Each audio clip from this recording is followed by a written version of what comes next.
Antonio Ruiz stepped through his front door and stopped cold. 15 pickup trucks lined the street, blocking both ends of the narrow road. 60 men clutching weapons, AR-15s, AK-47s, and pistols. An army of sicarios. Antonio recognized faces in the crowd. Young men, boys really, and there, leaning against a lead truck with a rifle slung over his shoulder, was Miguel, barely 20 years old. Miguel stepped forward and said, "You had your warning, Mayor." Antonio knew it would end like this, that he would be held accountable by the cartels. He just didn't think it would be so soon. Antonio Ruiz oversaw a tight-knit community of 40,000 people scattered across a valley in Michoacan, Mexico. It was an area surrounded by the type of rich volcanic soil that made this region famous. The hillsides were covered in avocado orchards, the trees heavy with green-black fruit that Americans paid premium prices for in their supermarkets. In fact, Michoacan produced over 2 million tons of avocados in 2023, a serious chunk of Mexico's total national production. That green gold was supposed to bring prosperity. It brought something else instead. Antonio had only been in office for 3 weeks when the cartels came to his office. They didn't schedule an appointment. No, that was not their style at all. Instead, his secretary Rosa appeared in the doorway, her face drained of color. She said there were some gentlemen to see him. 3 men strode into Antonio's office like they owned the place. The leader, a man in his 40s wearing expensive cowboy boots and a simple white shirt, sat down across from the mayor. The other 2 stood by the door. There were no introductions. The lead cartel member congratulated the mayor on his electoral victory. His voice was pleasant and conversational. He said the community made a good choice picking someone who wanted to fix the roads, improve the schools. They were good goals. The group he represented, a group Antonio had grown up to fear, supported good government. Antonio had heard all the stories. Everyone had. The man said he wouldn't ask for much. 150,000 pesos a month, around $6,000, a small price to pay for the security of an entire town. For the security of the mayor's own family. He smiled as he said it, mentioning that his cousin's son went to school with Antonio's daughter. Sophia, yes? He said, such a bright girl. He said the mayor would find that after the first payment, things would start running much more smoothly. Police cooperation would improve, infrastructure projects would face fewer complications, and that's how the business worked out here. After they left, Antonio sat in his office for over an hour, staring at nothing in particular. His mind was racing. He thought about Sophia, who had just turned 16 and wanted to study medicine. He thought about all the campaign promises he'd made, the ones people actually believed in. He thought about his predecessor, who had served quietly for 3 years and then retired to a comfortable house in Guadalajara. And then he thought long and hard about the kind of man he wanted to be. That first month, Antonio paid the cartel. The money came out of discretionary municipal fund, a category so vague it could mean anything. His secretary processed it without comment or complaint, listing it as a security consultation. Everyone in the office knew what that meant, and nobody even batted an eye. This was how it worked across Mexico. At first, Antonio thought that he was dealing with corruption, a bribe, a transaction, something ugly but contained. Then he began to understand the scale of what he had stepped into. The men who came into his office weren't enforcing the law, they were enforcing an economy, one worth tens of billions of dollars a year. Analysts estimate Mexican cartels make anywhere from $13 to nearly $50 billion annually. The drugs are only the foundation. In Michoacan, it flowed straight through the avocado trees. The state produced more than 2 million tons of avocados in a single year. That green gold industry moves over $3 billion annually. And the cartels take their cut at every step. They extort growers, tax parking facilities, and charge fees on every truck leaving the valley. Analysts estimate that cartels extract hundreds of millions of dollars a year from avocados alone. Antonio began to see it everywhere. Every business on the main plaza paid monthly protection. Every construction project included an invisible surcharge. Every fuel truck moving through the region was part of a system that had already cost Mexico's state oil company billions of dollars. Construction, mining, fishing, agriculture. The cartels weren't parasites on the economy, they were the economy. And Antonio's town was just one dot on a map. Reports from U.S. Northern Command estimate cartels now exert control over roughly a third of Mexican territory, not just through violence but through administration. They decide which business operates, which officials stay alive, and which rules actually mattered. At some point, Antonio realized that he hadn't been paying for protection, he had been paying into a parallel system, one that reached far beyond his office, far beyond his town, and far beyond anything a single mayor could take on. Stopping the payments didn't make him independent, it made him a target. So Antonio paid for 6 weeks, and then Marco Santos disappeared. Marco was 17 years old. He played forward on the high school soccer team. He got decent grades in mathematics. and he worked weekends at his uncle's hardware store.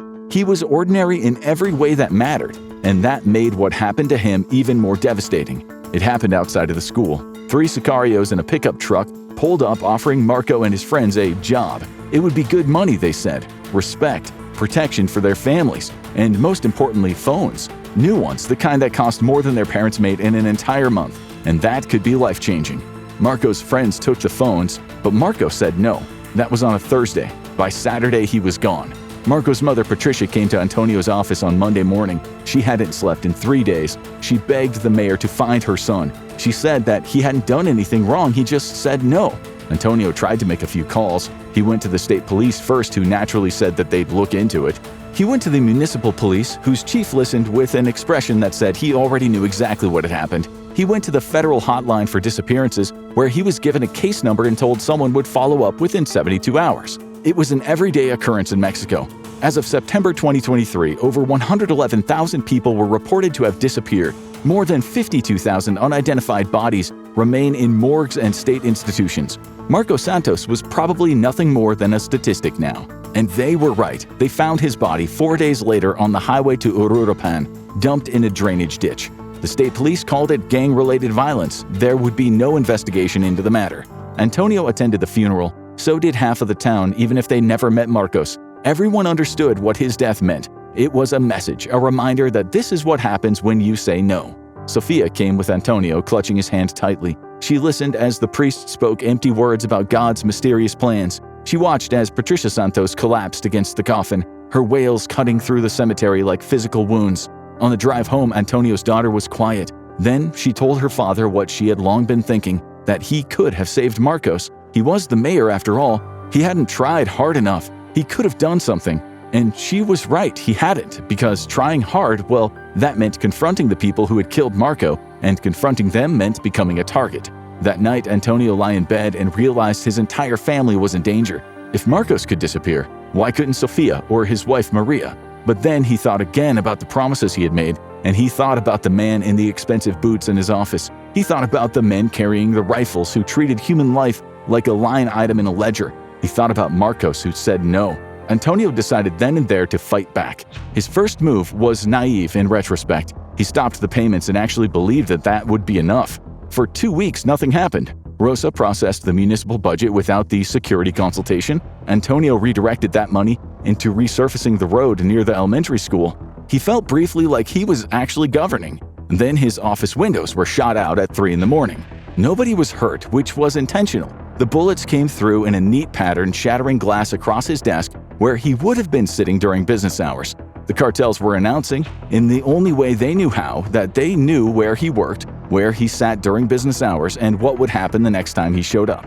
The municipal police chief Hernandez came by the next morning. He was a thickly set man in his 50s who had held the position through 4 administrations. He urged politely at first for Antonio to reconsider his recent decisions. Antonio studied him and asked how much they had paid him. The chief finally met his eyes and said, "Enough to keep my family alive, Mayor. Same as it's kept yours alive."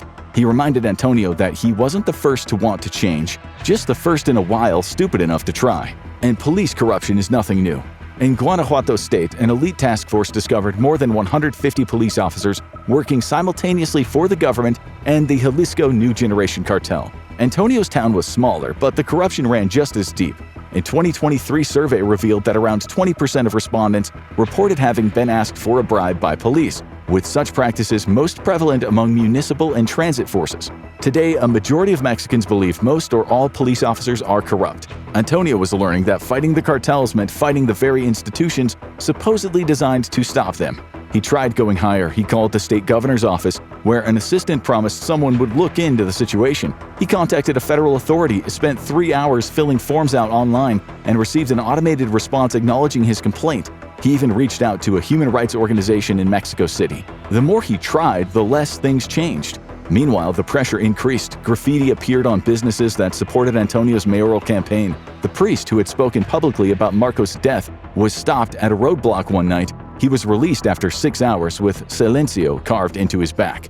From 2004 to 2018, 178 mayors, former mayors, and mayors-elect were murdered in Mexico. Organized crime was responsible for about half of those cases. From 2018 to early 2023, 65 more killings of local officials occurred, including 20 mayors. Antonio was learning that he wasn't anything special. If anything, he was next in line. Maria begged him to stop pushing back. They argued constantly. His wife told him that they could move, flee to her sister's house in Guadalajara. He could resign, say it was for health reasons. Nobody would blame him. If the cartel killed him or hurt their daughter, how much would his principles matter then? She was right, of course. Antonio knew she was right, but every time he thought about backing down, he saw Patricia Santos' face at her son's funeral. Then Gabriela called. Gabriela Mendoza was a national journalist who had been covering cartel violence for a decade, a job that wasn't without its risks. Over 150 journalists had been murdered in Mexico since 2000, many investigating cartels and cartel violence. Gabriela had survived by being careful, by knowing which lines not to cross. She'd survived by telling stories without naming names. But she also was one of the reporters who still bothered trying. Over the phone, she told Mayor Antonio that she had heard what he was doing. She wanted to tell his story. He said there wasn't too much to tell, just a mayor about to have an unforeseeable accident, he was sure. She said she wanted ordinary people to know what it means to do the right thing even when the system fails them at every level. Antonio hesitated. Then he thought that the exposure might provide protection. Maybe, if enough people are watching, the cartels wouldn't dare. It was the last naive thought that he'd have. The article ran in a major newspaper and it went viral online. It was called "The Mayor Who Said No." In it, Gabriela had interviewed Antonio, Patricia Santos, business owners, and even gotten anonymous quotes from police officers. She'd laid out the entire system, the extortion, the corruption, the violence, and the government's failure to respond. For a whole week, Antonio was famous throughout his region. News crews came to the valley, while fellow politicians made statements lauding his dignified response to the cartel problem. The governor's office even issued a press release promising resources to investigate. Then, in November, Mayor Carlos Manzo, an outspoken cartel critic in Uruapan, was shot and killed during a public festival. The news cycle moved on. The promised resources never materialized. Antonio was more exposed and isolated than ever. Then, late at night, a video message arrived on his phone. It was a video of Sofia walking home from school earlier that day. The video was shot from a car trailing behind her. She had her backpack slung over her shoulder, earbuds in her ear, completely unaware. The video ended 3 blocks later at the intersection near his house. The text message followed. Terrified, Antonio read that the sender wanted to meet tomorrow morning at the mayor's house alone, or they would pay a visit to Sofia's school. Antonio sat on the edge of his bed. Maria sat beside him, crying silently. She said that they could leave that night, all 3 of them. They'd drive to the border and not stop. Antonio thought about it, driving through the night toward some imagined safety, living the rest of his life looking over his shoulder.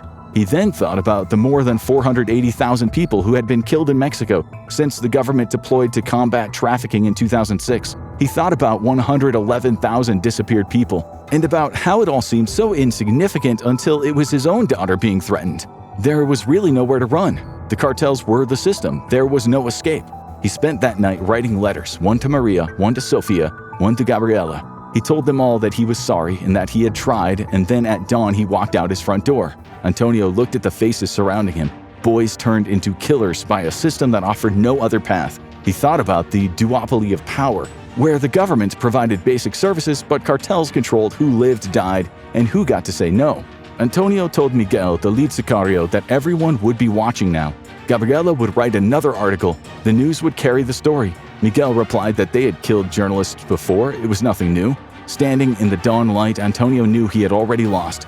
It happened decades ago, when the system first buckled to the cartels and then broke, when only 18% of Mexicans trusted security forces and only 7% trusted municipal police. It happened when the cartels became so integrated into daily life that fighting them meant fighting everything.